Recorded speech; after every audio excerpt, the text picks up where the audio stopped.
তুই তুলে গেছে ব্যক্তি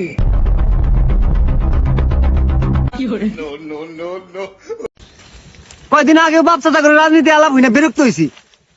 আরে এখন আঙ্গর রাজনীতি গেলা বই না বাচ্চা তারা বিরক্ত হয়।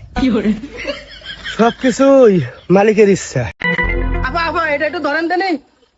হ্যালো, হ্যাঁ আমি এই তো রাস্তায় এইসব পাতলা পায়খানা প্যাকেট করে আনিছি। ও ভাই এ কি পাতলা পায়খানা